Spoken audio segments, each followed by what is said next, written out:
Good morning and happy Saturday. For those of you that are new, welcome. And for those of you that are returning, welcome back to the Torque and Thrust Talk Show, episode number 21, Bill and Tommy's Excellent Adventure. My name is Bill, and I've been an airline pilot for the past 7 years, hold 5 FAA type ratings, and currently fly the Boeing 737 for a major U.S. airline. My co-host is fellow co-founder of the Three Green Simulations Group, retired New York City EMT and flight sim extraordinaire, Tommy D. of Level Flight Simulations. On this week's shows, we are talking about Frontier Airlines' evolving business model, GTA 6 updates, and a 2024 Silverado 1500 ZR2 interior review. Then we'll be learning industry terms with jargon in a jiffy, learn from past accidents with our new segment Safety Stand Down, live listener Q&A, and our discussion this week from old to new, generational gaps, are they true? I'm feeling very poetic today. But with that being said, good morning, Tommy D. How are you doing this morning? I am doing great this morning, Bill. How about you, my friend? I am doing good. a lot of stuff. I was adulting yesterday. Unfortunately, had to cancel my live stream for American Truck Simulator, which sucks because they came out with their new Nebraska DLC. But did a lot of adulting yesterday. I only have 3 days off. It's official. I've texted Tommy shortly after texting my wife. I found out on my first day of the trip, I am officially upgrading to captain on the Boeing 737 for my airline in Chicago. So I will now officially be Captain Bill official again. Originally, I was a captain at Envoy, my regional airline, when I first created my TikTok account, and then ever since I became a first officer at my current major airline, there's a lot of trolls out there. Oh, you're not a captain. You're not a captain. Well, now I am going to be a captain again. As early as July is when I'm going to start training, so it's going to come quick. So I'm not sure if I'm going to track it really, because I want to be really focused on the training and not necessarily the social aspect of it in terms of TikTok and stuff. But you can expect that coming soon. So that's like my big update too. And also, Tom and I were just talking. We got to adult a little bit more after this as well. But I am super excited about this episode because we were talking about generations and it's going to be epic. But what about you, Tommy? You have a wedding later today, and what We else you do, got we do. going on today? First of all, congratulations, brother. We are, from Kim and me, we are so happy for you. Well deserved. Thank you. The time and the effort definitely always It's pays off in the end.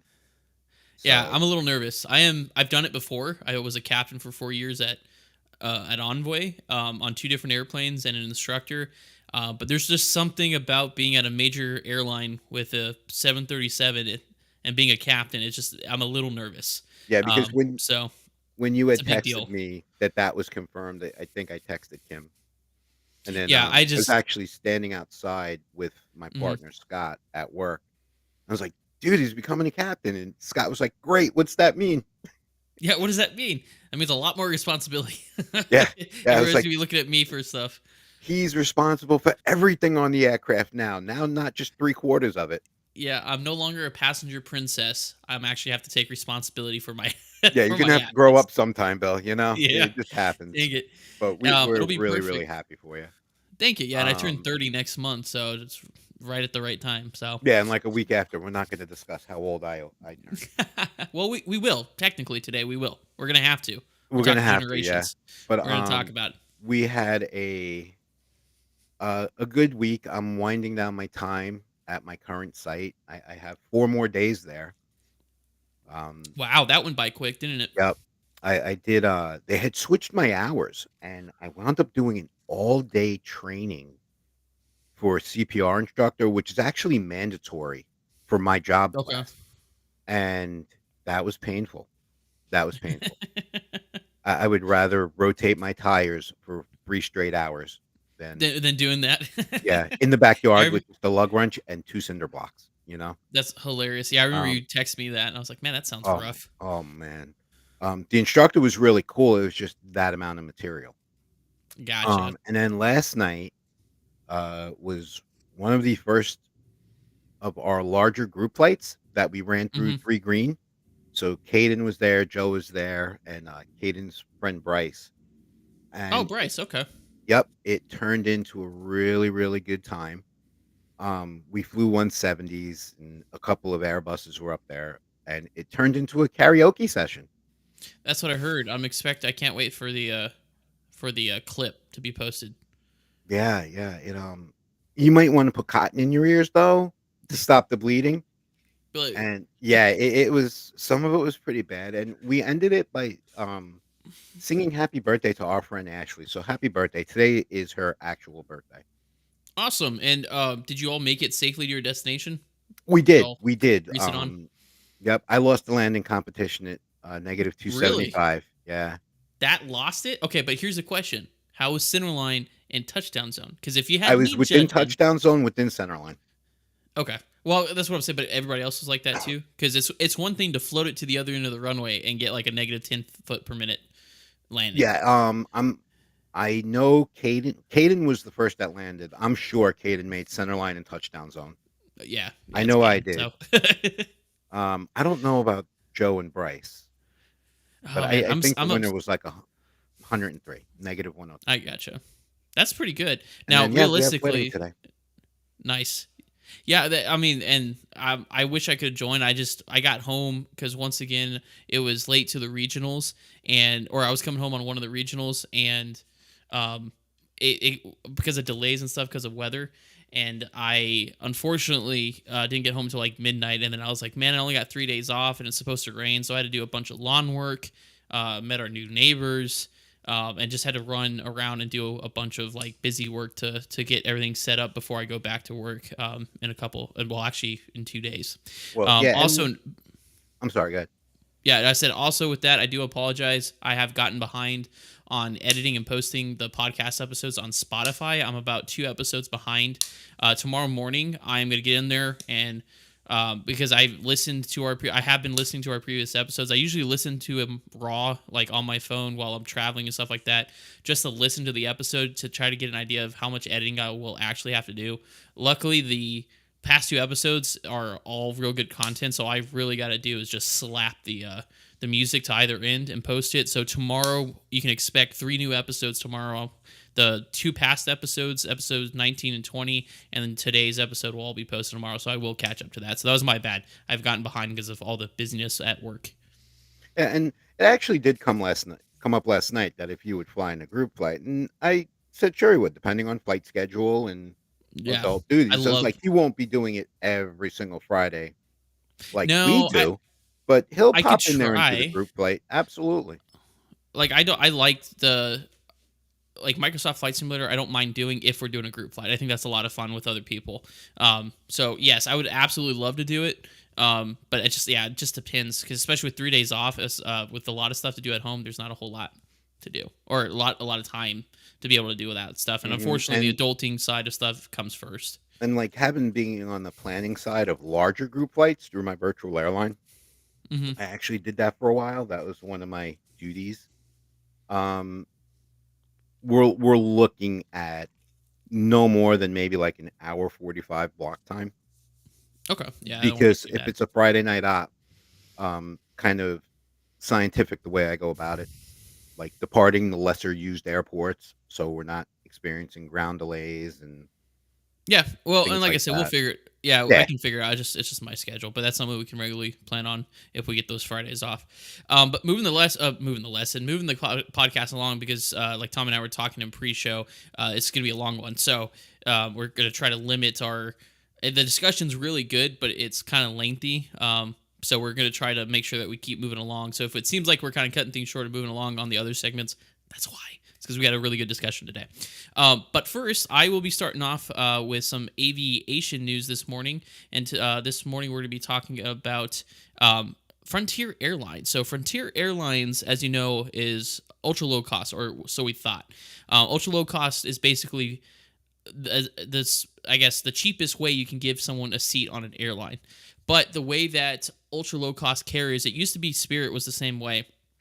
It actually technically is still a ULCC.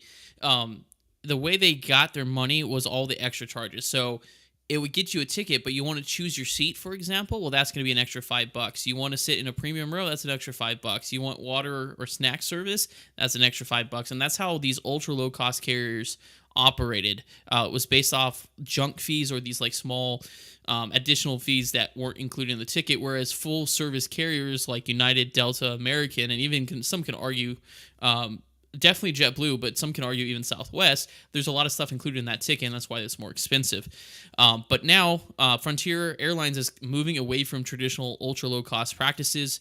New booking classes will offer unique benefits, replicating a legacy carrier model. So instead of kind of paying to customize your own experience with like Wi-Fi and the little add-ons, they're creating classes. So you're not going to see like first class probably on Frontier, but you'll see like, oh, it's going to be Frontier Bear status or Rabbit status. I'm going off the what animals that they have. That's not what they're actually called. But Frontier is based off. They have like animals on the tail of the aircraft and stuff. But based off those different classes, you'll get different levels of service, which is more like real world or not real world, but the legacy airlines where they have like premium, economy plus, and economy per se. So they're moving more towards that. And the carrier's introduction of a transparent booking system, which aims to prevent passenger unhappiness with high add-on fees. Now, Something that's interesting is because our current administration, our leadership of the country, has just passed a law to minimize and eliminate what they call junk fees. So when you buy an airline ticket, there is so many like little itty bitty service fees, administrative fees, taxes, blah, that go into that ticket price. But now the federal government is and Department of Transportation is looking to eliminate those to manage the prices, I guess, of or additional miscellaneous fees that would drive up the cost of airline tickets. Now, it is notable because the federal government hasn't regulated airline pricing in terms of tickets since 19.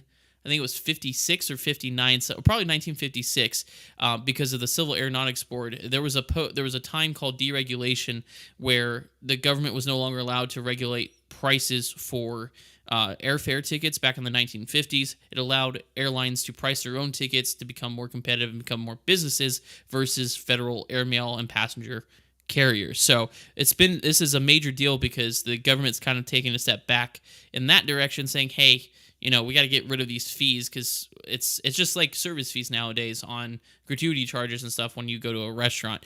The service fee, honestly, like at our local Alamo Draft House, I asked them one time where it went. It was $10. They couldn't tell me where it went. I asked, does it go to my server? And they said no. So I'm like, then why am I paying a $10 service fee on top of gratuity? So it's stuff like that they're trying to eliminate. I'm going to bring in Tommy on this real quick because this is affecting the general public in terms of flying. So, what do you think, Tommy? I should say, what do you think in terms of, is this a good step or a bad step? The fact that the government is kind of stepping back into a role of regulating airline prices. I think it's a double-edged sword. I I mean, agree. with I understand the enterprise process. I also understand the need for some sort of federal regulation against, antitrust laws and things along that. And Episode 14, we talked about episode it. That is 14, one of and our also, highest ranking episodes. yeah, Sorry. and one of the things that I've always seen, more so that I'm in business school, that Yeah. one of the things that will uh, control costs to the Hmm. consumer is healthy competition. Healthy Yeah. competition being a very broad and general term. Yeah. You know what I'm saying? Because you could have a T-shirt, Yeah. I could have a T-shirt, and we want to go to war about this and beat each other up. Next, thing you know, that T-shirt's $200. I ain't paying Yep. $200 for a T-shirt. So Nope. if Yep. some professionality can be kept within that, that's fine. Hmm. That's not a problem. Excuse me. Um, it's when it starts getting out of control, I would expect to see the federal government to come back in and be like, hey, stop. Which, and yeah, like you said, it is a double-edged sword. What I don't want is, because obviously the airline's making money is good for me as a employee of the airline. But the big thing is too is I don't want it to go too bad. I think it's okay that they're kind of being like nixing these fees. Because like I said, it's like getting your bill at a movie theater and there's a service gratuity fee or a service in there, and it's like, where, what? I thought that was Right. part of it. Well, it's the cost of delivering the service. No, that's called business costs. That's overhead. That's what you pay for, not me. But yeah, so I think it's kind of the same thing where it's like it's good. I think it's good for the federal government to be like, hey, stop. Perfect example of this is not really a federal government, but kind of a smaller example is Newark, right? My favorite airport of all time. That was sarcasm if you guys didn't catch onto that. But when I first started flying in and out of there with my current company, they were selling $30 hamburgers, right? Like quarter pound McDonald hamburgers for like $30. It was ridiculous. And finally the Port Authority stepped in and said, stop. You guys can't do this, right? Because capitalism, that's part of capitalism, right? Free market. You can set the prices sky high and anybody that wants to buy it can. But the problem is they were exploiting the fact that people had limited choices in Newark Airport. It's not like you can just go outside security and get food there, especially there's nothing around Newark Airport. So they kind of backed it off, which I kind of feel it's the same thing with the DOT doing this. Because I think it is protecting consumer interest, and it ultimately will help the airlines in the long run. Because if those fees disappear, yeah, it's going to drive down the tickets. We may not make as big of a profit margin, but on the other side as well, it'll drive more people to buy tickets. So it's like one of those things, you lower the cost. It's that balance between cost and or supply and demand, right? If you lower the cost, then more people are going to buy it. So then you kind of make the same money. So I think it is a move in the right direction. I just would caution the federal government from going too far, because then we're going to start going back, 50 plus years to the time of the Civil Aeronautics Mhm. Board, where they're the one that regulated. But the big thing with the Silver, or with Frontier, is that we are finally seeing, and I've called it before, like when I was a regional pilot, the ultra low cost carriers are going to disappear. There's just no market in the United States really for them. If you think like in Europe, yeah, it's because Europe has a gajillion different airlines. Each country has like 50 million airlines. And even though it's a smaller geographical area, so they have to be able to undercut one another and operate low cost carrier models to be able to be competitive. But here in the United States, Southwest was the original low cost carrier, but they're moving more towards a full service kind of idea, because of especially the cost and the services that they're offering. JetBlue started as low cost; they're now full service, and they're doing great. Spirit is failing. We talked about that. Spirit is financially is having troubles. They're furloughing 260 pilots as of the most recent update. They've canceled their new Airbus orders, and United is rumored to be the ones that are taking their new A321 Neos. Possibly, it's not confirmed, but that is the rumor that is going around in the industry. Well, out of Um, the legacies, there's only 2 airlines that actually have the financial horses to do that and take yep, over an and that is order of Delta and that size. United. Yep, Yeah. Delta and United. American is American. I'm not going to get into that. Their financial strategy has always confused me. But with that being said, is we're finally, not finally, but we're seeing the extinction of the ultra low cost carrier. Spirit is struggling. JetBlue was the answer to that. The DOJ said no. Which one we talked about that in Antitrust episode number 14. I keep saying that. It was an awesome episode, both the discussion and the news segment. So definitely go check out episode 14. It is our highest ranked, most watched, most listened to episode on Spotify. So episode number 14, Antitrust. But with that being said, and they blocked the merger, Spirit's going bye bye Oh, yeah. eventually, I That's it. think, Did unless somebody. DOJ cut down that tree. Yeah, and Straight it's up not cut down official that yet, tree. but unless it's bankrupt or somebody else helps out Spirit, they're going down the drain. And then Which is there's what Frontier Business 101 tells me, that bankruptcy would be their next step, and then a for protection. financial restructuring and stuff like that, Yep. yeah. Which bankruptcy is basically makes any. It's they would have to the union would have to reapproach the company and do a bankruptcy contract, because it Mhm. basically null and voids that during bankruptcy because of restructuring, which is not good for pilots. It's horrible for pilots. Um, But then that leaves Frontier. Now Frontier hasn't financially struggling, but the problem is competition. Spirit was beating them, Southwest was beating them, but they're starting to realize that the ultra low cost model is not really working for them. So they're making changes to not only make customers happy, but to create a loyalty base to then further their longevity in terms of financials. So they're moving away from ultra low cost carriers. So I think probably in about 5, maybe 6 years, we won't see any more ULCCs in the United States. And I've said it Mhm. before long before this podcast. I don't think they ever had a place here in the United States, just because of the way it operates, especially with the big three, big four, if you include Southwest. And ultra low cost was a huge thing during the pandemic, because nobody was making money during the pandemic because everything was shut down. So ultra low cost carrier was the way to travel if you needed to, because it not only saved you money, but it was just the most viable option for people who were struggling, necessarily. Well, not struggling, but it was a cheaper option to fly versus paying a full price fare on one of the legacies, right? During a time where there wasn't a lot of personal income happening because of COVID. So, but that's something that we'll kind of keep our pulse on. Like I said, the Biden administration just passed the FAA Authorization Act, which is going to help increase wages and recruitment for air traffic control as well, which is perfect because we do need that. They're short staffed. We talked about that in episode, 3, about the short Yeah, that was staffing. that was one of One our of the first original, episodes yeah. we talked about. So I'm happy because air traffic controllers work hard. So hopefully that'll help them out as well. Also, we talked about it last week. Ding Dong, the Witch is dead. Age 67 and 364 days is no longer on the table. Um, So that's finally done. I've been listening to that for the past like 2 years. So that's finally done. But also that it's targeting those junk fees that we were talking about earlier. So it'll be interesting to see how that affects the industry, economically. And as always, I will keep you up to date as things change. So that was my long-winded aviation news today. But up next, we're gonna keep it rolling with Tommy with some gaming updates and one of our favorite anticipated games coming out, GTA 6. Go ahead, Tommy. Thanks, Phil. Good morning, sports fans. GTA 6 is now set and confirmed for a fall 2025 update. Also, the same article coming off of GameSpot, which is a very reliable source of information that I use. I use very few gaming news sites, but GameSpot's a good one. You can go ahead and read the entire article. It is lengthy. They also saying expect delays, but they did confirm fall of 2025 for release of GTA 6. Everyone, including myself, even though I might have to wait till 2026 to play this game because I'm on PC, is excited about this. They are going to be releasing trailers.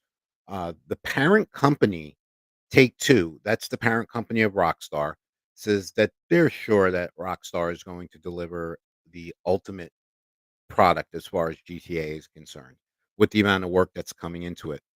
With that being said, they also mandated that all their remote developers and workers, as of April 15th, report back to their offices to um, continue working on the project in office. And that is for one major reason. That is for the leaks, to control leaks and to control actually sale of portions of the games to companies that make cheats. And that's what they're doing. And this does not come without a financial burden.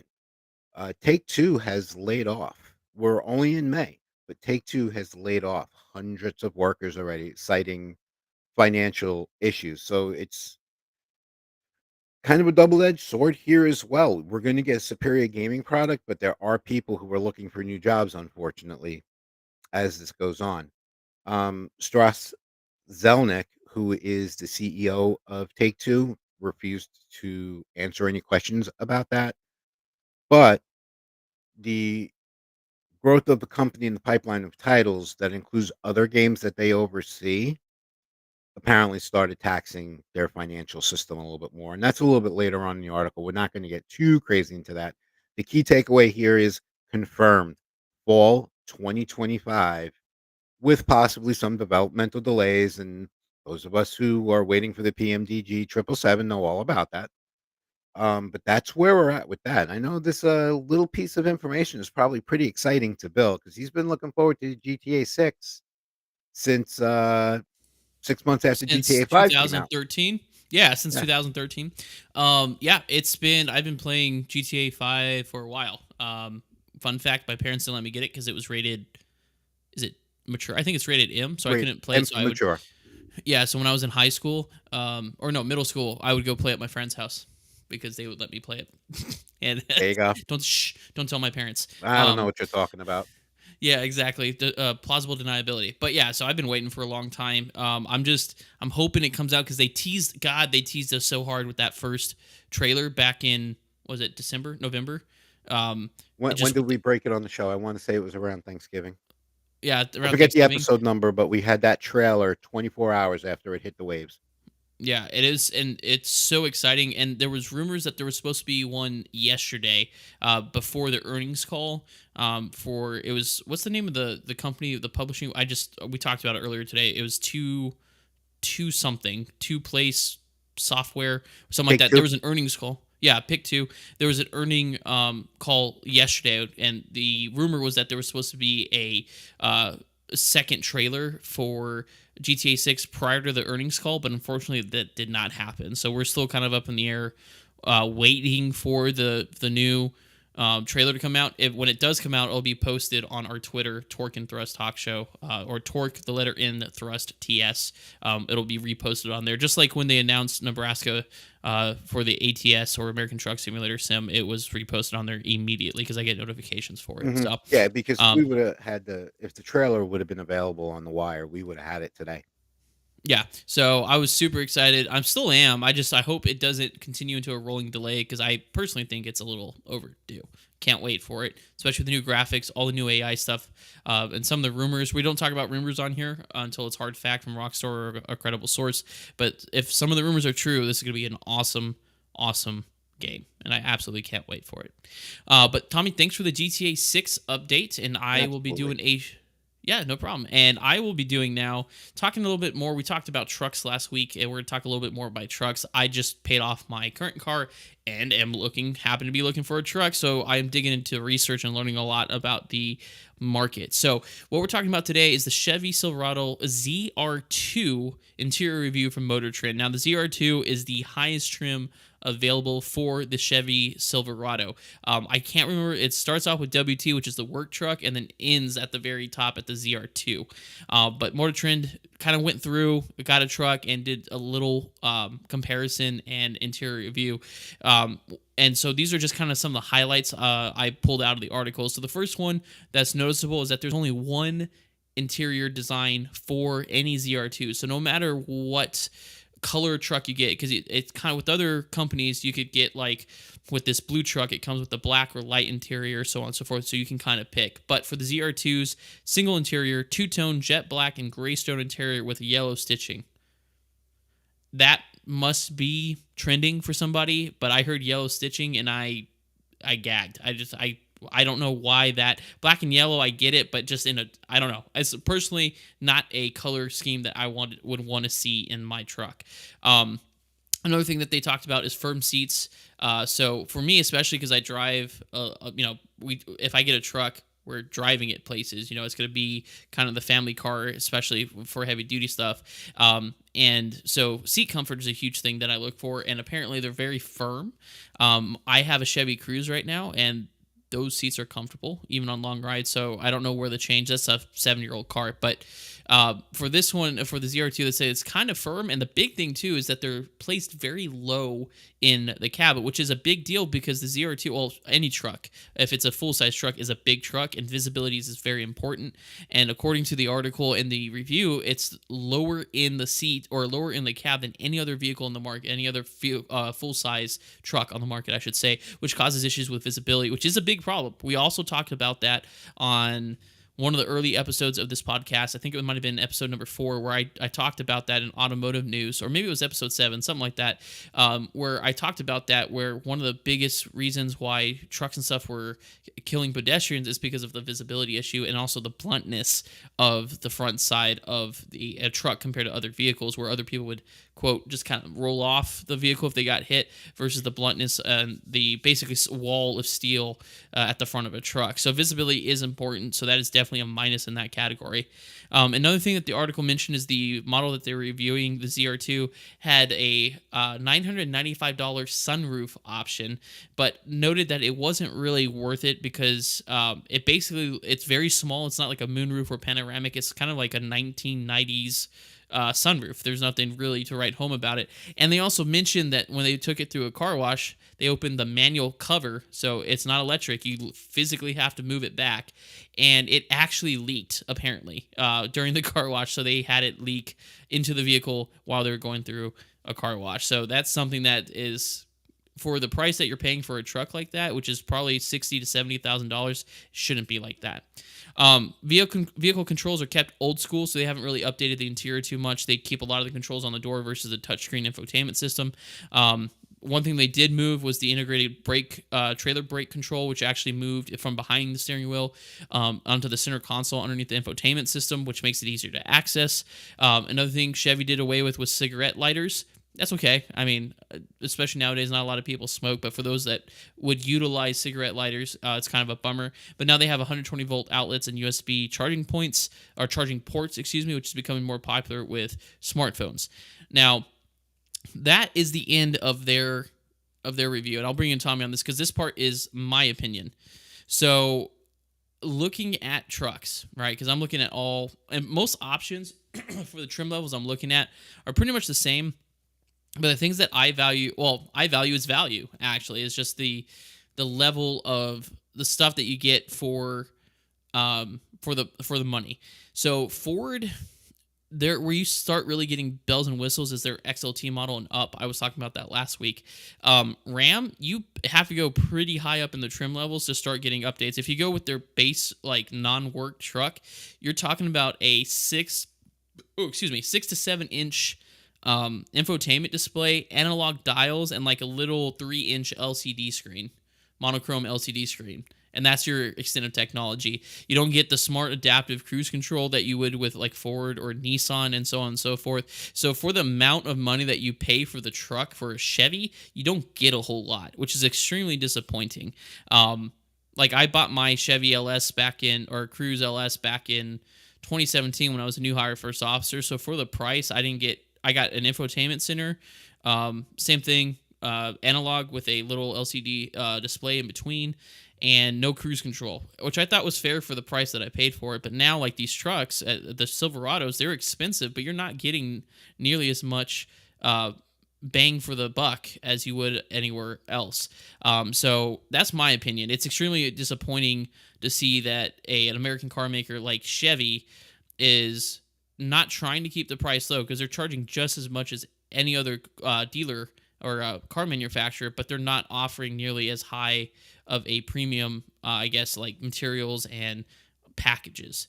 So, what do you think, Tommy? Because you just recently bought your Nissan, right? Mhm. Yeah. So, would you say? Because I'm looking at a Nissan Titan, which is kind of an unsung hero. And if I do get a Nissan Titan, I will be doing a review for my YouTube channel. But what do you think? Like for me, Nissan, because my wife has a Nissan SUV, I feel like for the amount of money that you pay for the Nissan, you get good value in terms of electronics and technology, and the car itself seems, at least my wife's car, the 22 SUV that we have, is very solid. What do you think about? Would you Nissan say to me that is a about your solid Nissan? vehicle. Like Yeah. I've had a couple over the years. Now, don't get me wrong. If there's something out there to where I could buy American, I am most certainly going to do it. But when I bought this car, Mm-hmm. is it was used. Mine's a 2019, but you saw it. It's not in bad condition at all, and uh, I got more bang for my buck than anything else that was on the lot. So hence it came home. The Nissan Titan, great truck.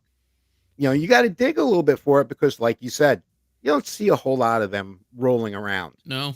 And Um, it's actually, this is the last year that yep, they're going to be producing it. So yep. But the parts, I thought I saw an article. If I find it, I got to send it to you. Where the parts are going to be still manufactured for like an additional 7 years or something like that. yes, yeah, they Through have to Nissan. cover for warranty. But with Chevy, I am a fan of Chevy cars, not so much Chevy trucks. I saw Yeah, the new Silverado. It was okay. It was all right. Um, when I look, I'm a Tundra guy or a Ford 150 guy, because those yeah, 150s, they have been around almost since Adam and Eve, and they are they, durable. they they are, but then they come with their own issues. That's the thing. It's like you look at the. It's really stupid too, because I look online. I look at like Edmunds. I do a lot of research before I buy a car, because I'm looking for stuff like reliability. I don't want something that is riddled with problems.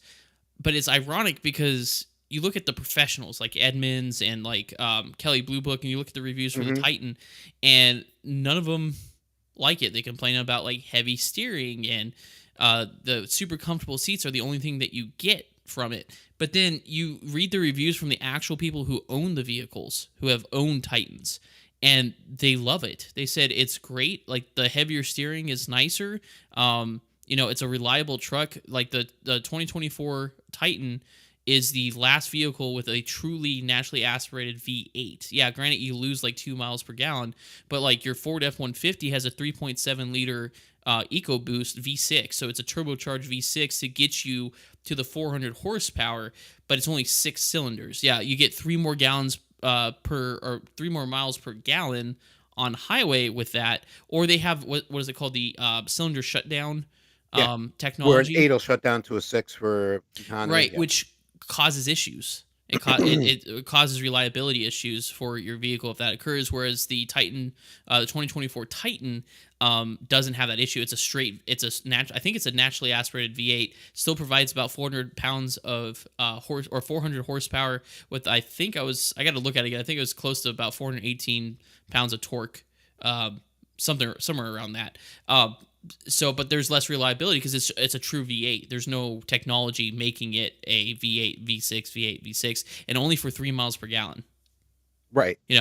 So and that's another, like I said. So it's really hard for me, and I'm definitely gonna have to test drive them because like part of me wants a Ford because it's a great. Ford is renowned for their trucks. Other vehicles not so much.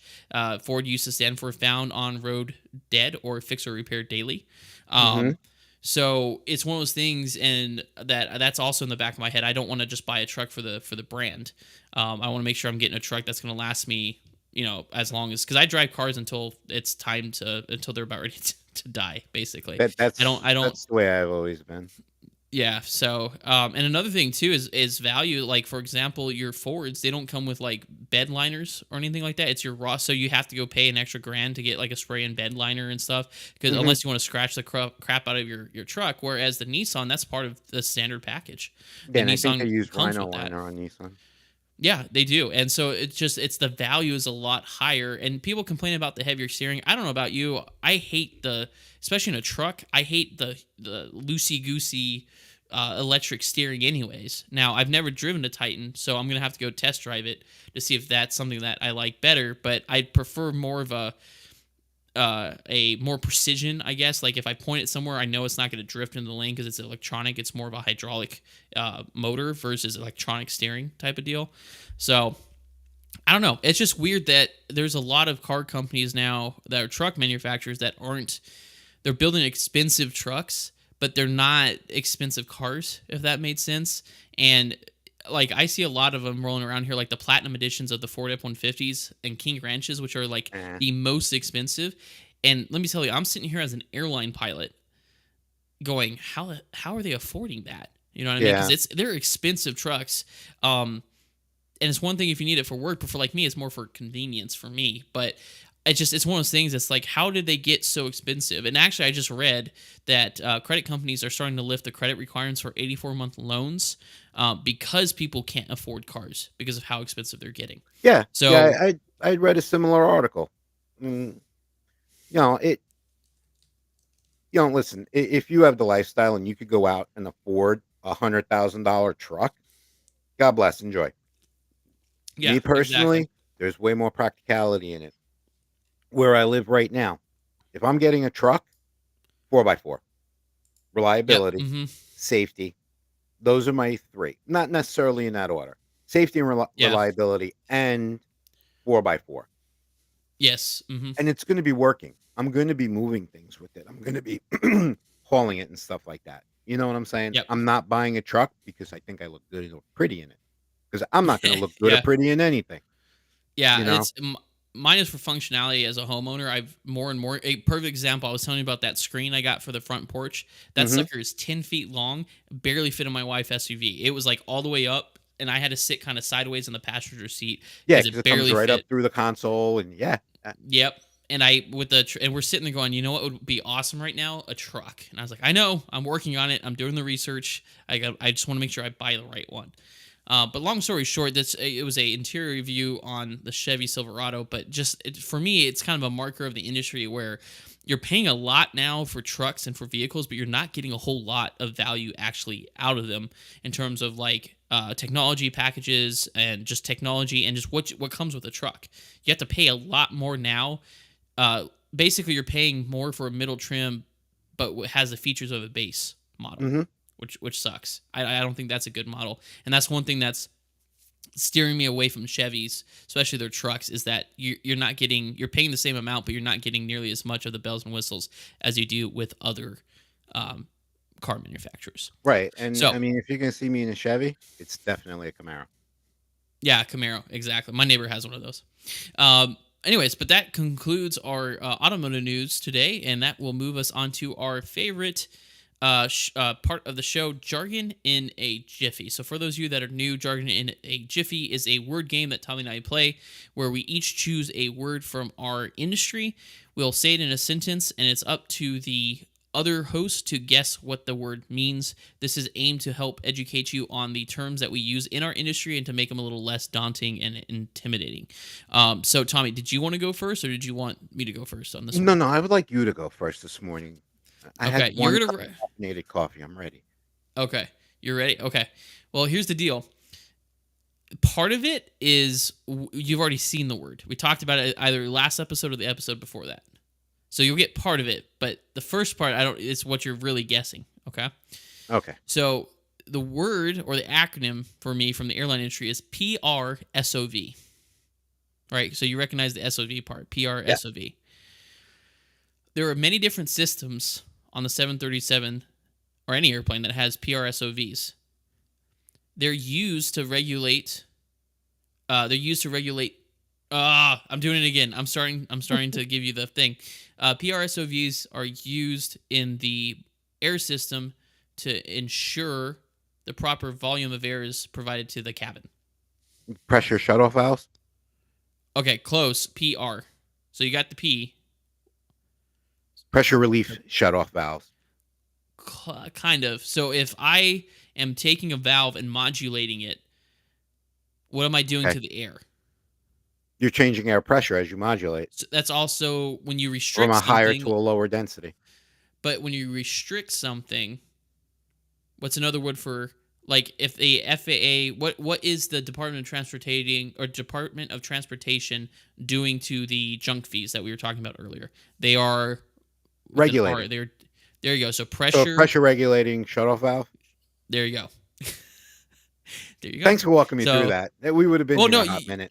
yeah, well, no, you had it when you said pressure. I was like, and that's why I was like, man, the sentence. There's no way of not giving it away. But yeah, so basically, a PRSOV serves. So there's a shutoff valve, which we talked about last week or the week before, which is just open closed. Right? There's Hmm. no metering, which is like fuel and fuel. Is one of them that has it. But like our air system on the 737.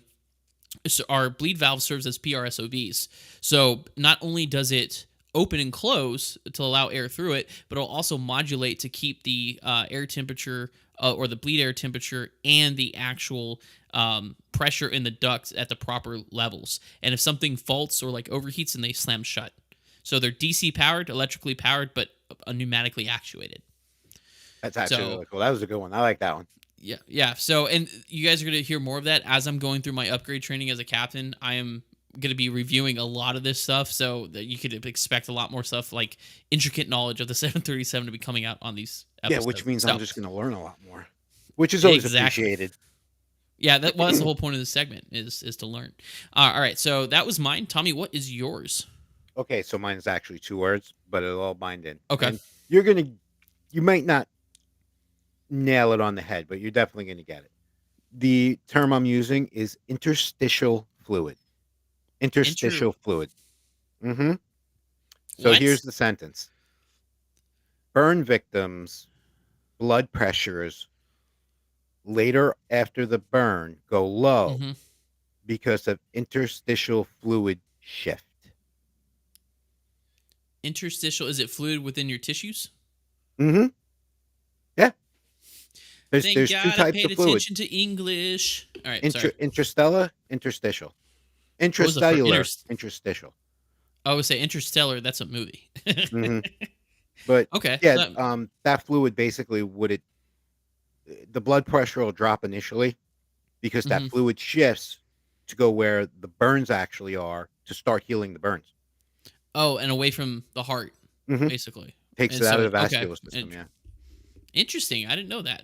Yeah. So that makes sense. So if I go to my medical and I need my blood pressure to go down, I should severely burn myself. Right. Is that what you're Burn telling like me? the back of your forearms.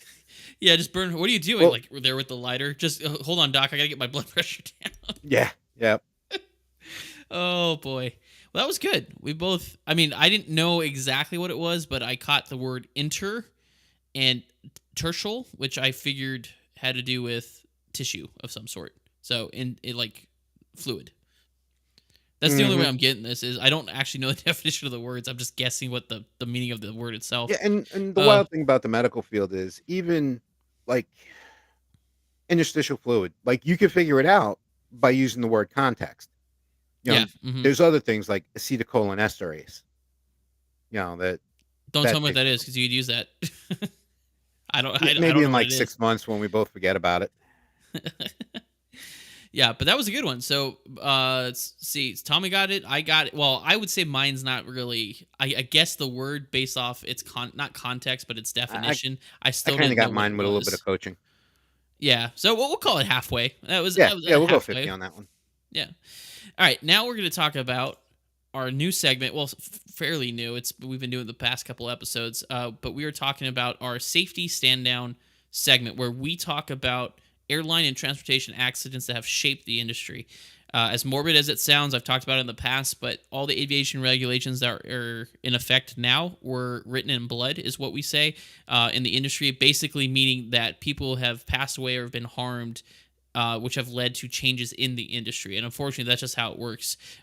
Everything goes smoothly until it doesn't, and that is when the industry changes in terms of regulation. So this is directly from the FAA website. They have a whole database talking about some of the most significant accidents in history. Last week, was it last? Yeah, last week we talked about TWA2 and United Mhm. 716, which is one of 716. the first notable one, which led to the creation of the FAA and more regulations regarding air traffic control and such like that. So this week we are talking about Braniff Airways 542 and Northwest Airlines 710 in 1959-1960. They're not the same accident. They're two separate accidents caused by the same thing that led to change, if that made sense. Um, Braniff, for those of you that don't know, Braniff is what eventually became Southwest, and Northwest merged with, or was absorbed and merged with Delta a while back. So that's, if you're going, what airlines are those? That's where they became. So Braniff Airways Flight 542. It was a Lockheed Electra L-188 Alpha, cool airplanes by the way, and experienced a left wing disintegration on September 29th, 1959, about 3 miles east of Buffalo, Texas. Now, Northwest 710 was also a Lockheed 188 Alpha Electra. This was about a year later in 1960, but they experienced a right wing failure airborne near Cannelton, Indiana. So a little bit of background: Electra was a technologically advanced aircraft for the time, with bigger and more powerful engines than previously reciprocating engines. The Electra had an estimated 5,000 horsepower turboprop engine with large diameter, wide propeller blades. They had 4 of them. They were massive. That's why they look so cool. Produced large thrust. These propeller blades produced large thrust at slow speeds and high drag, and it also increased airflow over the wings during lift at high power settings. It's kind of like stall airplanes or short field takeoff and landing airplanes. When they drive up a bunch of power, they also generate lift over the wings because of the amount of power that, or airflow that they're generating. But this is where it kind of plays in. So previous aircraft landed by,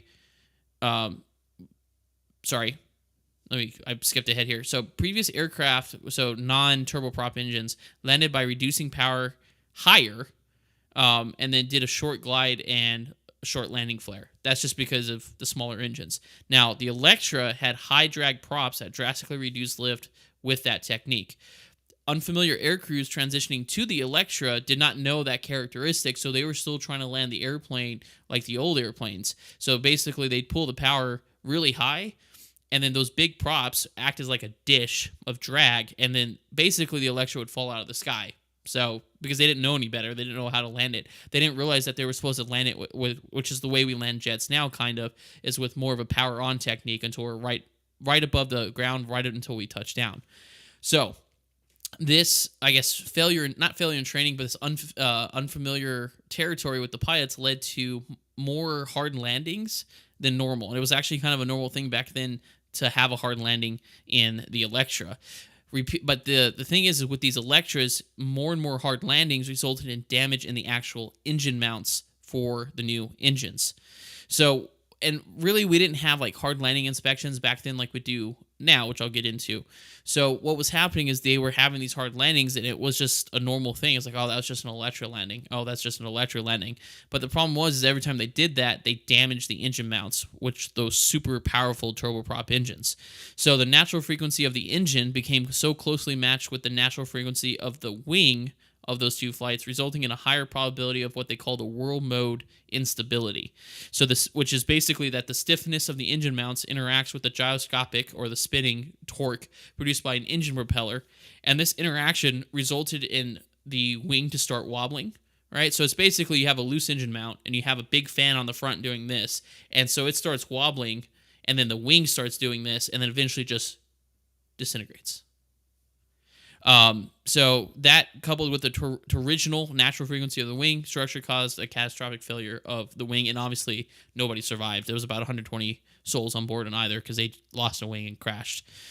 The accidents resulted in the revision of CAR, which back then it's the same thing as CFR is now, but that's the Civil Aeronautics Regulation 4B, specifically requiring that the consideration of the effects of forces associated with rotations and displacements of the plane of the propeller. So during the building and testing phase of the airplanes, that new regulation required manufacturers to kind of look and evaluate the forces applied to the wing and stuff during that time. Now, that later on led to the creation of 14 CFR, because remember, once the after the 1956 crash and once the FAA became more of a deal in 1959, they recodified all the old regulations from CAR to CFR, so 14 CFR Code of Federal Regulations, and it developed to Part 25 in 1964, which Part 25, if you guys probably have heard me talk about it on some of my TikToks and informational videos, but Part 25 is basically what regulates the performance requirements for airline or transport category airplane like the 737. So it's a huge deal. Everything has to meet those standards before they're certified to fly people around, basically. So that's where this comes from. So it led to the creation of 14 CFR Part 25 in November of 1964, which added a more specific airspeed envelope in which the aircraft must be free from flutter. So not only just the props, but just the aircraft in general shouldn't be shuddering and shaking. Now, in 1978, as a response to other accidents, which we may go over here in the future, 14 CFR 25.571 was retitled and amended to introduce the concept of damage tolerance in relation to damage resulting from fatigue of principal structural elements.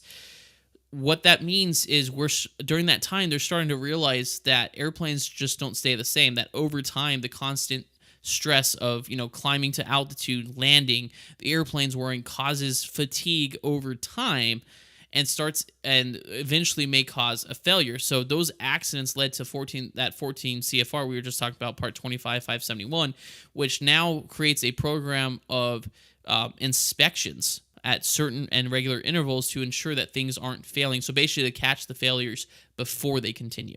Or before they happen. So damage tolerance is fatigue management philosophy based on maintaining safety through the use of inspections. And like I said before, Part 25 today is what regulates performance requirements of transport category aircraft.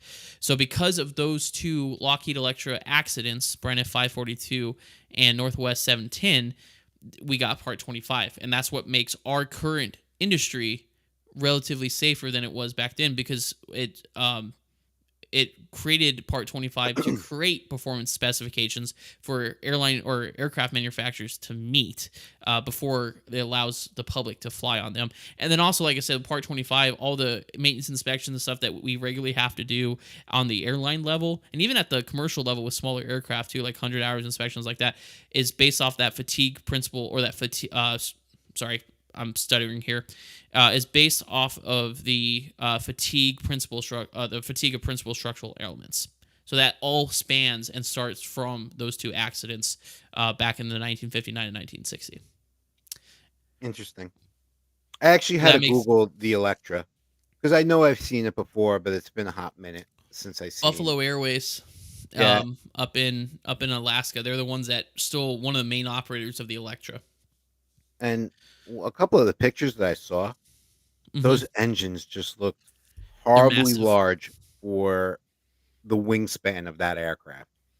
But it was built to be able to fly into short fields and take off from short. Hmm. It was a very powerful airplane, but a little ahead of its time, because like I said before, that it was just reciprocating engines, so there wasn't as much torque, wasn't as much fatigue on the engine mounts, or like the hard landings. That was the main culprit that they came up with, is that the hard landings had done damage to the mounts, Yep. which then caused the whirling motion instability, which then disintegrated the wing.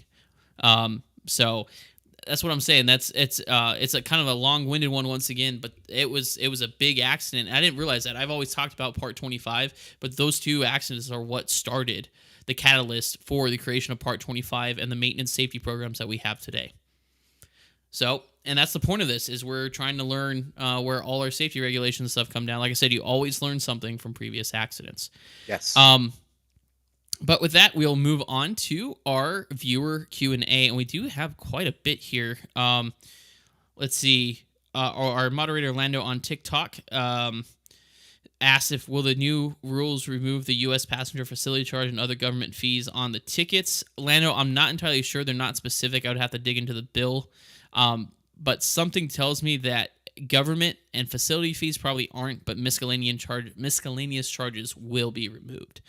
So stuff like service fees and stuff like that, not associated with the, I guess, taxes, if you will, for operating into like airports and stuff. Lando also asked, Breeze is low cost, but they focus on more smaller airports. Do you think that's a better model? It depends, because it all depends on demand. So if demand is low at smaller airports, you have a very limited cash flow, if you will. So it's harder to maintain those even if you're low cost, right? Especially with the ebb and flow of the industry. So I think it's a better model than the cost of going to hubs like Spirit does and Frontier does with a low cost model, because you end up having to pay a higher overhead to operate out of there. But I don't think necessarily operating small airport to small airport would necessarily be the solution either. Let's see, and we got some in the actual where I can actually show here. There's a lot of our activity in our chat here. Let's see. Kaden put one here. Here we go. Put this one up. Kaden says, "How are they supposed to compete with that?" Always my thing as well. So also, some of them have way less routes than the big four. He's talking about how do they expect to compete the Yeah, low the cost ultra low carriers. cost. Yeah, I agree. That's why I've always said that I don't believe that the ultra low cost carriers really ever had a place in the market, just because even Southwest for a long time started moving towards more of a full service model. So we're starting to see the effects of that now. Let's see.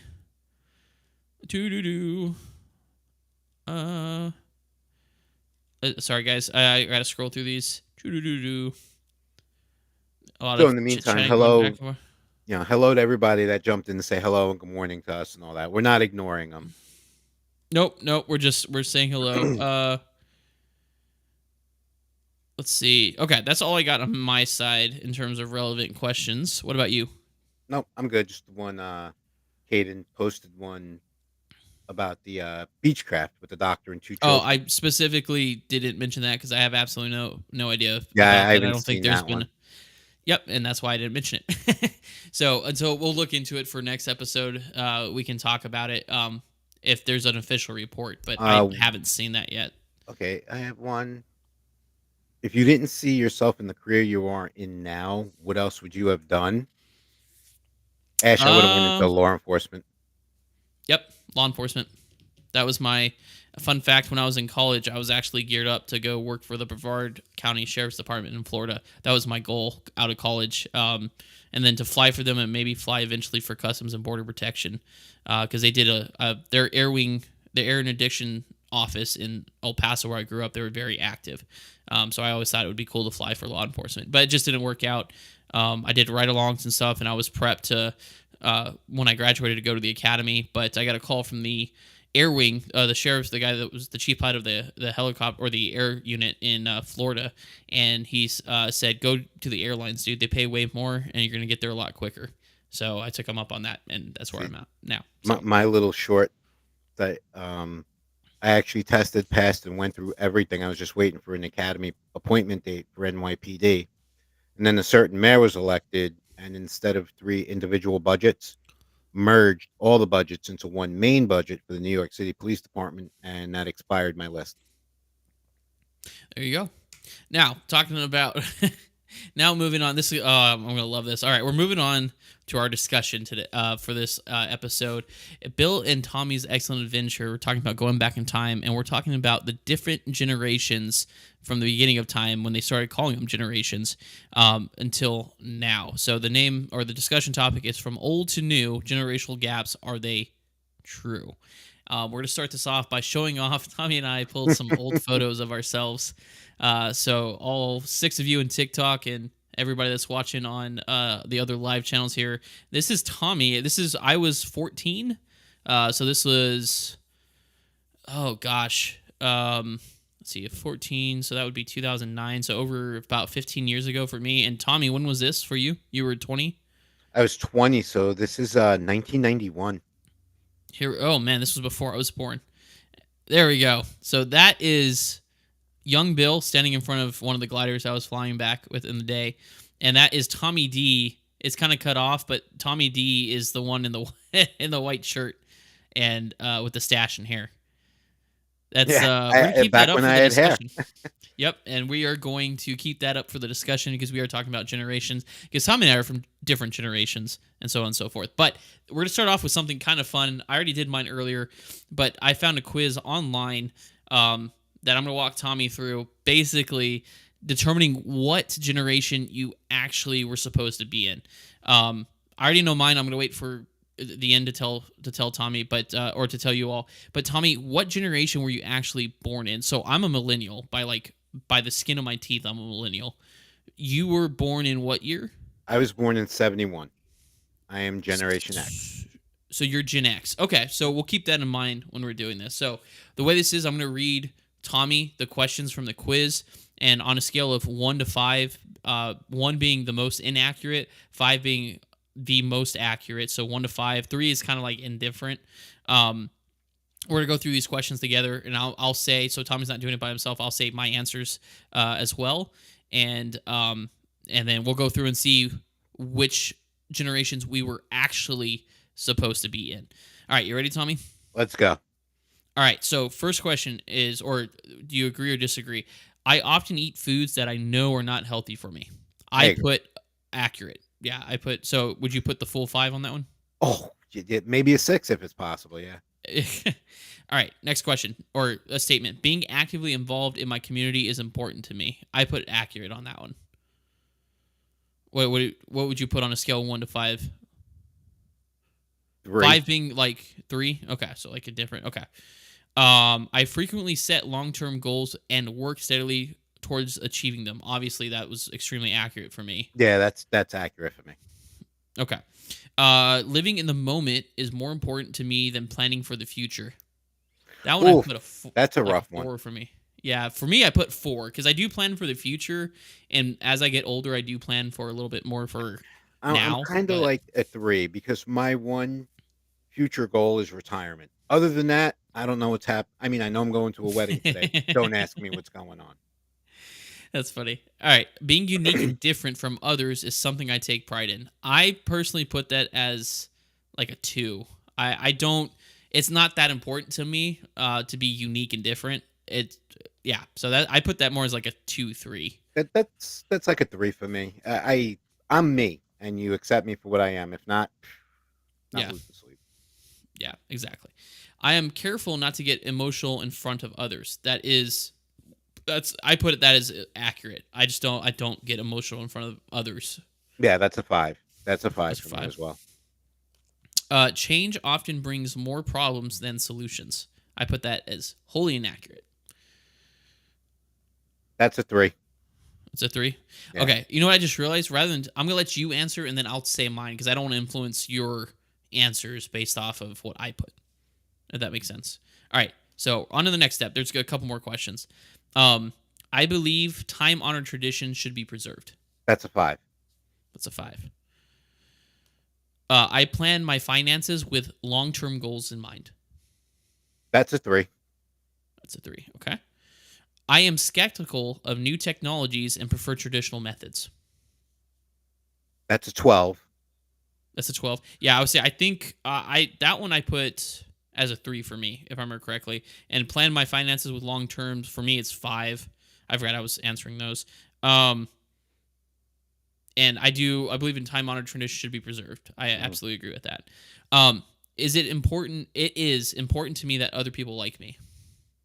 That's a 2. Yeah, same here. I if you like me, cool. If you don't, I could care less. Right, right. That's like if my wife didn't like me, or like if Tommy didn't like me, yeah, it would take a little bit more. I'd be more aware of it and try to figure out what's going on. But like if Joe Schmo Public was like, I don't like you, which I don't know about you, Tommy. I get a lot of that. Just from being a pilot, like I hear it's not me specifically, but just hearing how some of the people in our pilot group or pilot group in general, not just my airline, talk about social media people, it's not becoming. But I don't. It doesn't really keep me up at night. Like I really don't care. Now if a No, captain that now if it was a captain I am friends with and flown with regularly, then yeah, I may be a little more concerned about it. But it doesn't keep me up at night. if I told you some of the things I was called, some of the names I was called over my EMS career, you and I would no longer be allowed to stream on any social media that we were on. All right, so So let's keep moving and not do that. I am usually the first among my peers to try out new innovations. that's a 3. 3. Yeah, I think That's I a was a 3. 4 on that one. I want to say I was a 4. Oops, sorry. My iPad keeps zooming out instead of scrolling down. Conforming to societal norms is not important to me. That is That's kind of a conforming loaded to question, that is a loaded question. which we'll talk about because depending on your generation, your societal norms are two different generations is different. Yeah, I mean, like the current society norms, it's like a 2. Like I'm 2? not Yeah. concerned about it. Yeah, as long as I'm not doing anything illegal or that it's gonna make my family Yeah, look bad, then right. you know. That's it. I feel comfortable sharing my emotions openly with others. That's a 1. That's a 1. I put that more as a 5. Like if it's somebody, like if there's something that I need or like I don't feel comfortable about, then I'll be like I'm not comfortable, or and this is why, or like I was telling you earlier about being a captain. I'm nervous, and it's not because I don't think I'm ready. It's just it's a big deal. So like I don't feel uncomfortable expressing that. I just don't get emotional, like crying or getting angry and stuff in front of other people, if that makes sense. But I don't mind sharing my emotions. Like, hey, this is what's causing the issue. After we go through this, I have an explanation of why I would be a 1 on that. So, but Well, we'll go let's ahead and we got a long. This is a lengthy, so we'll circle back to it. okay. Um, I often feel like I don't fit in with the people around me. 1. Yeah, I put a 5 on that one for me. I always feel Really? like I'm not. Yeah, well, and you'll see why when I tell you what generation I'm supposed to be in. Oh, It's okay. just Okay. it's a different. I've never fit in with people of my generation. I never have. Um, I'm always the outlier. I don't know why. It's just I don't know if it's and a lot of times I don't think I do anything. It's just I'm very I stick to my morals. I stick to my values, my work ethic, because I know what I'm doing for me is right. So, and that's where things change. But yeah, for me, I put that one as like 5. All right. I often find myself defending the way things have always been done. 5. I think I see where this is going. I like being part of a group. Would you rather work alone or in a group? Well, you see, put that as a 4 because what I did for a living, the same as you can't work alone. Yeah. In social situations, I tend to keep my emotions to myself. 2. Career advancement and future successes are always on my mind. Absolutely, yes. So 5, like 5. a full 5. Yeah. So for me, I put I've I sometimes with I've often find myself defending the way things have been done. I'm like a 3. Accurate. I love working in a group. I don't like working by myself. In social situations, I tend to keep my emotions to myself. That I put that as accurate. Um, and then career advancement, same thing, highly accurate. I am spontaneous and often do things without planning them beforehand. 4.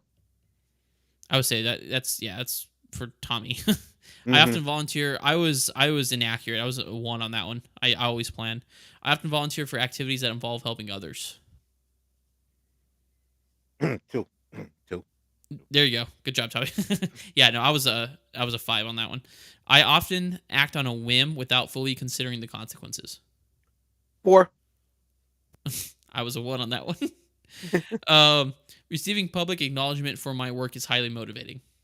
I'm sorry, say that again. Receiving public acknowledgement for my work is highly motivating.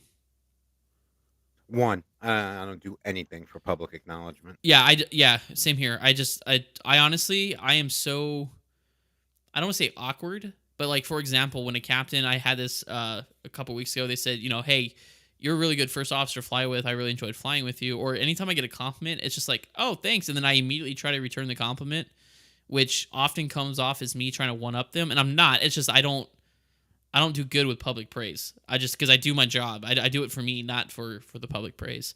I am often concerned about being perceived as different or unusual. 1. Yeah, you're not that weird. No. That's what I put. Yeah, it's like I really don't care. Kind of falls in line. Okay, these are a little bit different. These are more like statements. It's kind of the same thing, but the answers are strongly disagree, somewhat disagree, neutral, somewhat agree, strongly agree. So kind of the same thing. Scale of 1 to 5, 3 being neutral. Okay. Is that fair? All right. And this is not meant to get political, but these are like things that would define a generation, basically. So climate change is a threat to humanity. I somewhat agree. Okay, so somewhat agree. Higher education should be free to any student who is academically qualified. I disagree. Okay, strongly disagree, somewhat disagree. Somewhat disagree. Okay, yeah. So the first one I put strongly agree for me for climate change, and higher education I put somewhat agree. I don't agree with the academically qualified part. I think it should be free for everybody. You see, that's where I'm But at too. Give yeah, everyone the so same fighting chance. yeah. Today's society does not place enough value on wisdom of elderly people. So strongly agree. Okay. I see, and that's where, like, with me, I've always done it. So with me, I put strongly disagree. That's where we're starting to differ because Hmm. I was raised respecting your elders, and and maybe it's just because of the industry I'm in. You learn a lot from the people that have been in the industry longer than you. So that's where mine came from. Next statement: with enough hard work, anyone can achieve their dreams. Absolutely strongly agree. I did too. I completely agree. I don't think the only barriers that we create are the ones for ourselves. That's right. Okay, you don't have to answer this, Tommy, but what is your gender? Are you a I'm a woman, a male. man? Okay, I would say, or the other option is I'm non-binary or have a gender identity not shown here. I just want to make sure everybody understands that this survey is completely inclusive. I don't know how this factors in, but that's part of the quiz. In what region did you spend most of your childhood? North America, right? You grew up in Queens. Yeah. Okay, you ready? Hmm. All right, so I am a millennial by birthright, not birthright, but by birth date. I was supposed to be. You ready for this, Tommy? I'm supposed to be a boomer. I'm supposed to be a baby. Really? Yeah. The generation that raised me. Yeah, I'm supposed to be a baby boomer, and remember I was telling you I often feel like I'm outside of I've never fit in, and that's why I think it's because my work ethic and stuff like that comes from, I think, that generation. My dad's a boomer. He was born in '61. My mom's Gen X in '66. But that's where I get a lot of my work ethic and Hmm. stuff from is from my parents. So I think that's why I align more with the baby boomers than I do with my own millennials, which is good because nobody likes millennials, right? So I'm actually a boomer, but then that's also not good because like nowadays it's becoming more, boomer is more of a derogatory term for someone who's older and doesn't know how to use technology. Right. So, but you ready for yours? Oh yeah. Yeah. I'm very I don't know if interested. you're gonna like this. Gen Z. Gen Z, You're really? you're a Zoomer, is what they're called, which Wow. I'll go into. Isn't that That's wild? very interesting. But which makes sense because if you think about it, Gen X, and I'll go into it. You'll hear me repeat this, but Gen X is actually considered a bridge generation, where it was kind of the transition and brought together the boomers and the millennials. And that's, I think, why you and I get together or get along so well, is Mhm. because you're not a hard set Gen X and I'm not a hard set millennial. We kind of intermix. Yeah, But yeah. so keep that in mind when we're talking about things today. Tommy is more like a Gen Z and I'm more like a boomer, which is ironic because Tommy is older than I am. He's a generation older than I am, but I am in the older generation That's according to this hysterical. quiz. With that though, let's talk about the different generations, because generations are kind of a weird topic in terms of how they're defined and stuff like that. So this is coming from what's it called? Worldwidetune.com. It's just, there's a bunch of websites that have this. But basically, generations are defined about 20 years apart, is what it is, right? Or some major event. So the first one is called the Greatest Generation, which is 1901 to 1924 or before 1924. They were defined by relation. They were also known as the GI generation because of World War One, but they were really defined by their relationships, their interpersonal relationships with other people. There was a huge respect for authority, a value of responsibility, and very patriotic. They had a very strong work ethic and dedicated, committed, and loyal, which makes sense, right? 1901, Mhm. 1924. That's, I would consider, one of the Renaissance eras of the United States. With aviation, with transportation, with the workforce, things were changing. So you had to be loyal. You had to be responsible in order to make money and support your family, right? Yeah, I agree with that. I agree with that because that was my grandmother's generation. She was actually Generation. born in 24. Okay. Yeah. So what we'll do is I'll go through all these defining, and then you and I can discuss the actual discussion of whether this is basically laying the groundwork, the foundation for our discussion. Because then we can talk about whether or not there's an actual gap that exists. So the silent generation, which was 1925 to 1945, this generation helped shape the 20th century pop culture. Like, remember was it called the Flappers, Mhm. right? Um, Women and not women. I'm sorry. I'm starting to sound like the KC kicker from or is it the Chiefs kicker in his stupid speech? Not women, but women were part of that because flappers were like dancing, but women also, individuality started becoming a thing during the 1920s as well, along with the flappers, is what I was trying to say. Um, Strong work ethic, desire for stability and conformity, right? So versus rapid change, just sticking to the status quo and being the same, right? And then youngest of the generation grew up during the Great Depression. That was a huge defining thing economically, Mhm. right?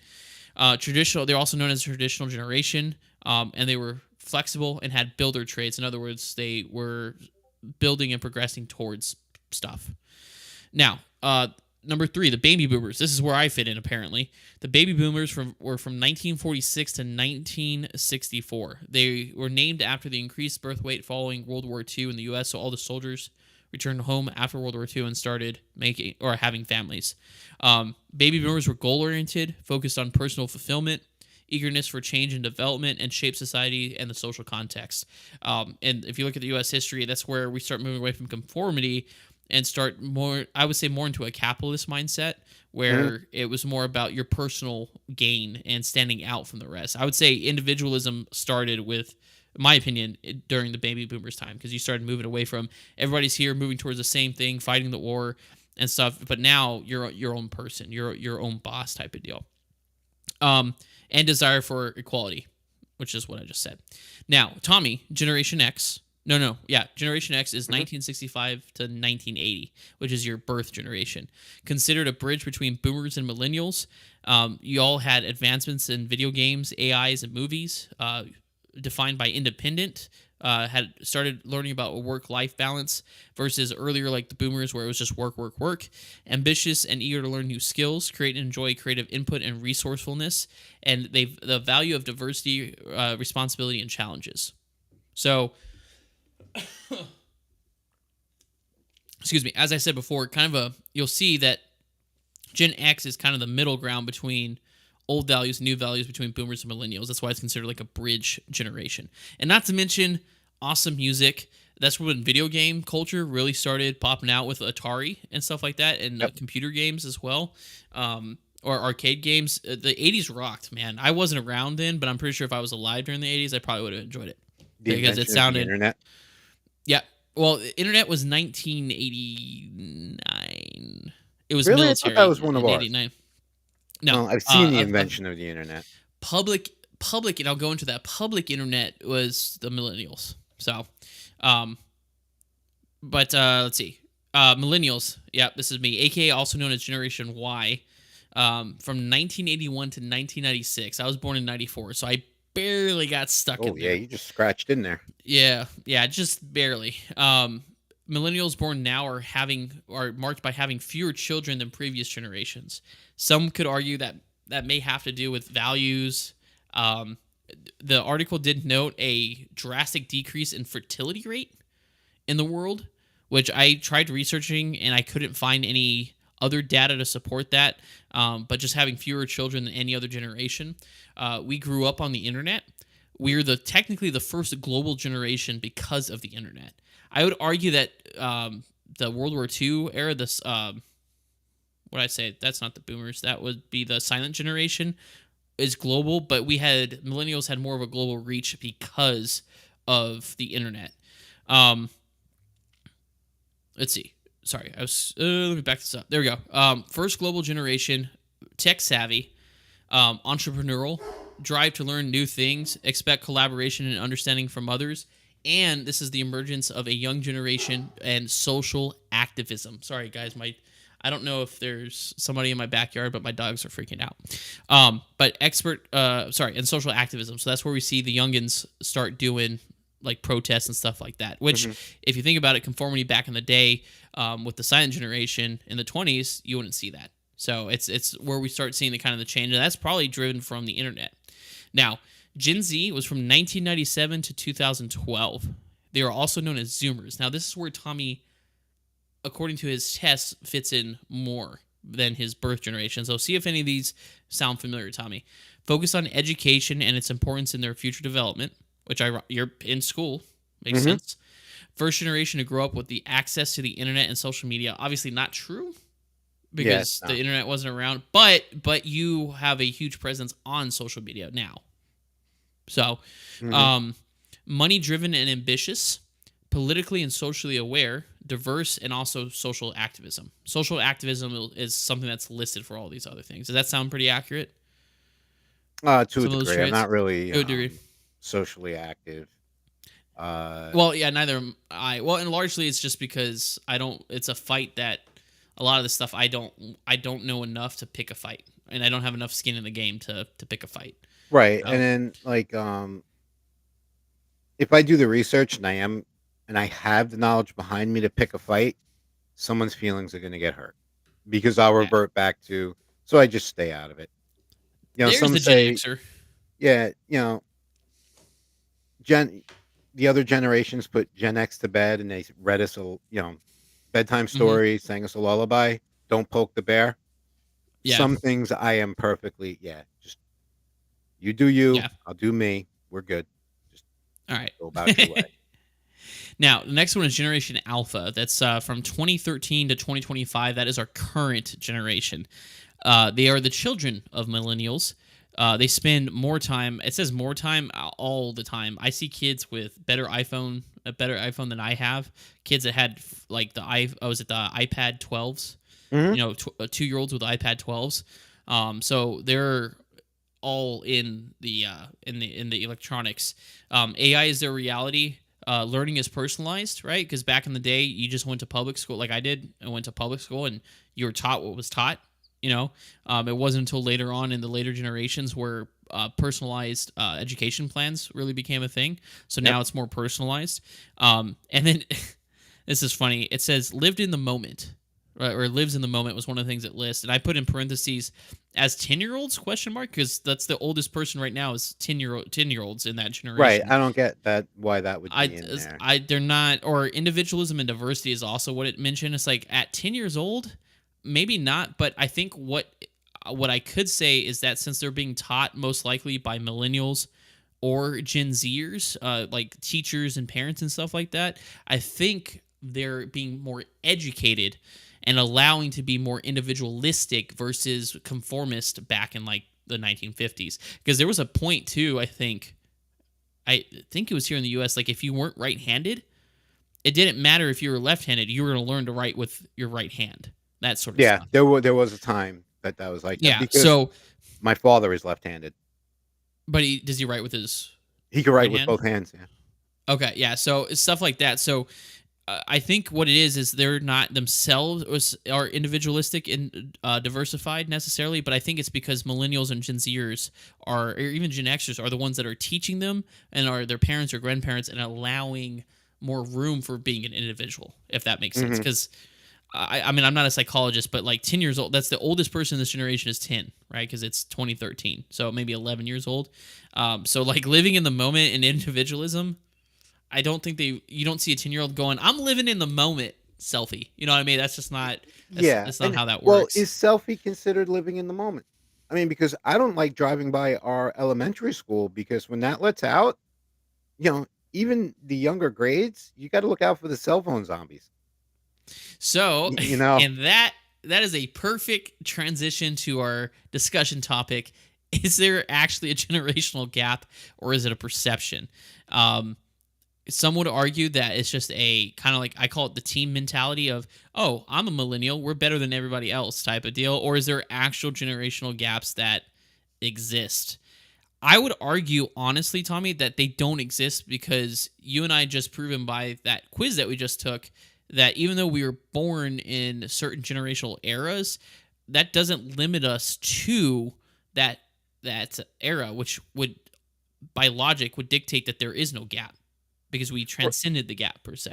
Yeah, I What do agree you with you think? because the this generational gap. Now, if you and I were having a conversation about certain beliefs, we may find a generation gap, okay? Yeah, You being a millennial, me being an Xer, there are things that you're gonna see one way, I'm gonna see another way, and it's one of those things where you're just gonna agree to disagree and move on and go play Call of Duty, and yeah, it's nothing. As far as, like, this whole big mass thing, no, because look at the years, generations blend with one another. There are people that are they do. always on the cusp of that are going Hmm. to have both. Right. Hmm. You know, you're going to be influenced by boomers and Gen Xers because that's you were born right at the very beginning of something. Or you were raised by a boomer or a Gen Right. Xer. You know what I You know mean? what I'm saying? And I was raised by boomers, Hmm. you know, and there are certain like and the going jokes on, you know, we're the last generation to drink from garden hoses, play with lead paint. We were without internet, and some of that is true. I did drink from garden hoses. I Couldn't did tell too. you what you see what I'm saying? Something that's supposed to Yeah. be Gen X is in your generation, Yeah. drinking And from well, a and that's garden hose. and the thing is like playing outside is such a foreign concept right now. My wife and I were just talking about this. We came back from running our errands yesterday, and we like, can kind of live in a corner in our neighborhood, and they were loud, they were obnoxious, but there was this group of kids outside in their front lawn playing baseball with a wiffle ball. They had like little stuff out, and I told my wife we were sitting Love on it. our back porch. My dogs were hating it, but I said, you know what? That's summer. I'm like, that is it. Like brought my wife and I said that brings joy to us to see that. Yeah, they're loud. Yeah, we don't care. They're being obnoxious. They're running in the street. We almost, they almost lost the ball because we almost ran over it coming in. But it's one of those things. That's what I grew up doing. I was Yeah, constantly outside doing stuff. But Generation A right now, and that's what I think brings joy to my heart is that those are generation maybe Z to A, those kids, based off what they look like in terms of age, but they don't have their faces in an iPhone, they don't have their faces in an iPad. They're outside playing, interacting with one another, which once again would argue that there isn't a gap, because a lot of people argue that Generation A, they're not as social, they're lacking the social skills that other generations have. I would argue that's not true, because I worked with when I on my off time I volunteer with foster children. They're Generation A, and they're great. Their social skills are awesome. Or those kiddos out in front of the house playing some baseball. You know what I mean? If I didn't think it would be weird, I would go grab my catcher's mask and go, "Hey, can I ump for you guys?" That'd be yeah, weird. I'd be like, absolutely. I "That's mean, go away, boomer." when That's my probably what they would kids tell me. But were younger, they were thrown out the house. Go out and yeah, play. But we go do wanna something. nah, yeah, you're going out to Nope, play. go do Goodbye. something. Go. Yeah, and I'm noticing that more and more. Like I sit on my front porch. Like when my wife texts me that she's coming home from work, it usually takes about 30 minutes to get home from work. So that's my cue to put the dogs in their kennels because we don't trust them. They like to rip stuff up, or my German Shepherd does. That's nap time for them. And I go outside and sit on my rocker on my front porch and wait for my wife to come home because I just enjoy that time outside. I'll put on music, but that's the only thing that I'll look at my phone for. And the rest of it's just sitting, watching the clouds, the traffic, everybody go by. And that's something I really enjoy. But that's also not millennials. Millennials were children of the internet, right? Like that was one of the defining things is not as Mhm. active. But I like I said, I was raised by a boomer and I was raised by a Gen Xer, and so that's they weren't really big into video games, but like my mom loved like Galaga and Atari and stuff like that growing up. Like Love she had that. the little. Remember with the little plugs you could plug into your TV, the RCA stuff, and you could play the Yep. video games. I grew up watching my mom do that. She loved that. So it was one of those things. That's where my background and kind of love of gaming came from. My work ethic and stuff came from them because my mom was raised, let's see, probably the silent generation, I would say, which was renowned for their Mm. work ethic. So both my parents had amazing work ethic, which rubbed off on me. So I think that's where that came from. So I honestly think the generational gap is just more of a perception thing. It's a grounds to say, I don't like what you're doing. And because you're a different generation, I'm going to blame it on that. Right, And and it's not, it has nothing to do with that. that's what it came into because I was raised by boomers, right?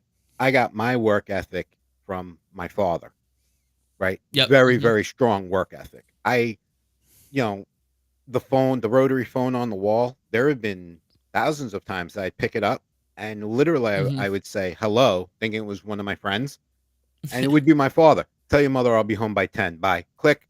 That was it. That was the entire length of the conversation. Right there. Right. The video gaming. I had an Atari 2800 when it was new.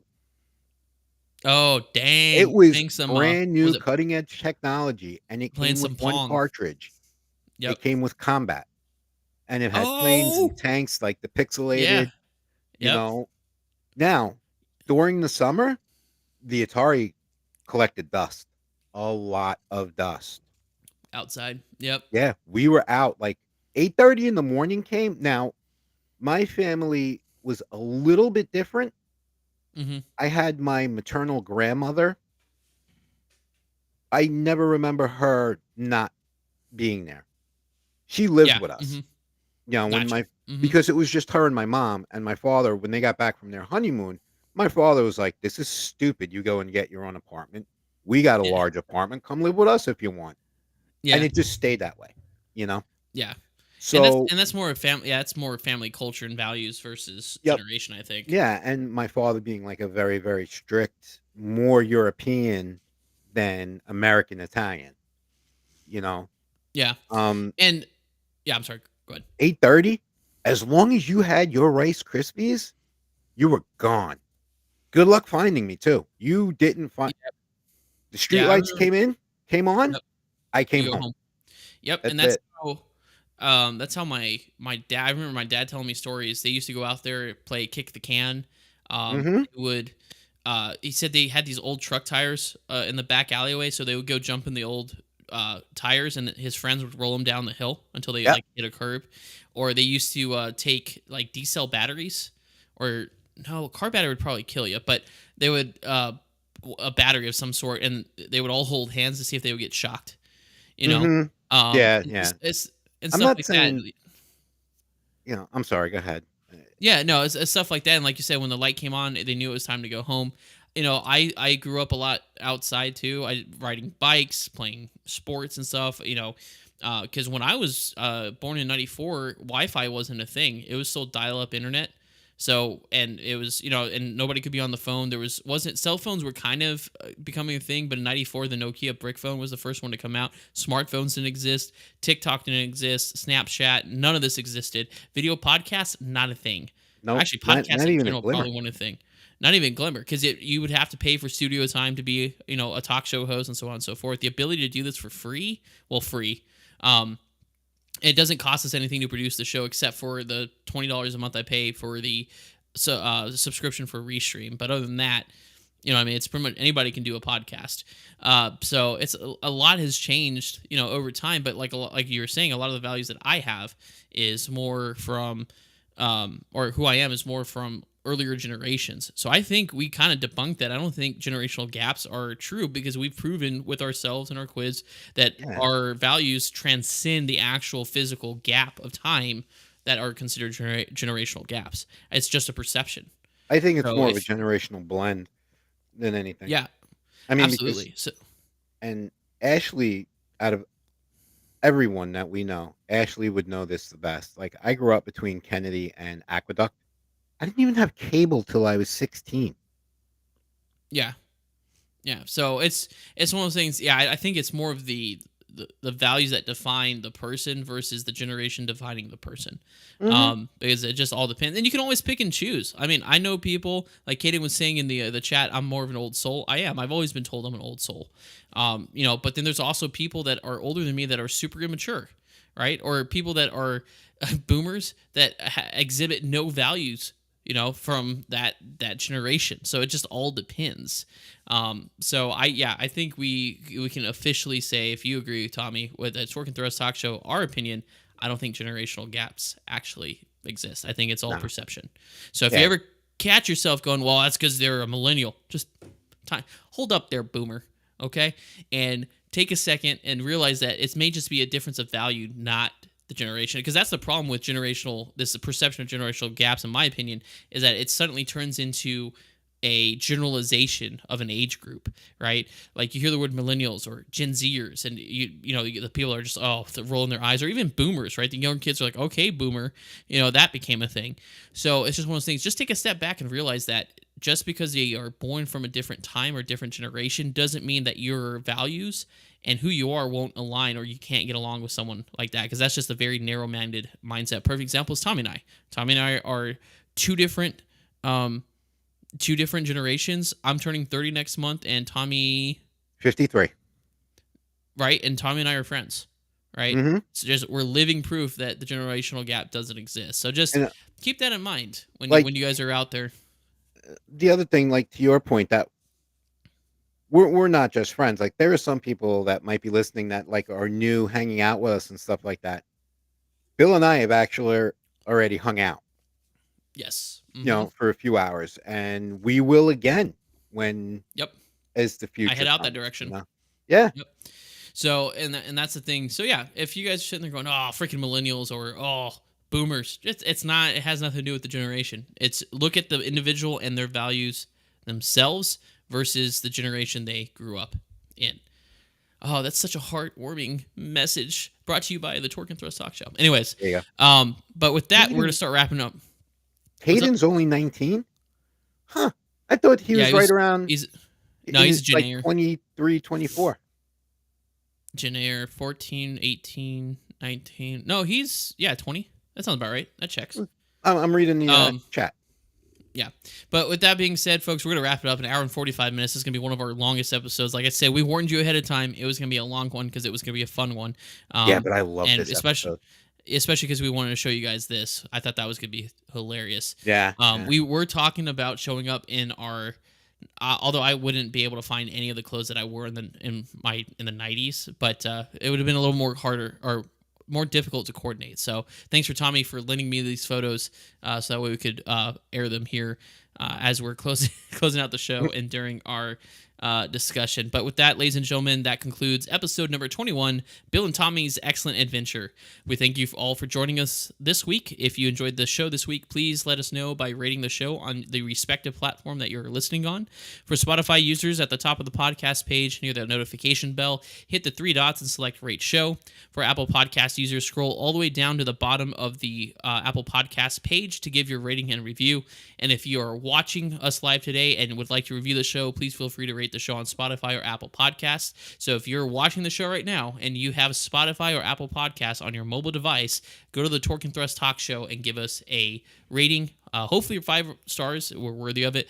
But Tommy and I are trying to get back up to the top of the most listened to aviation podcast in the world.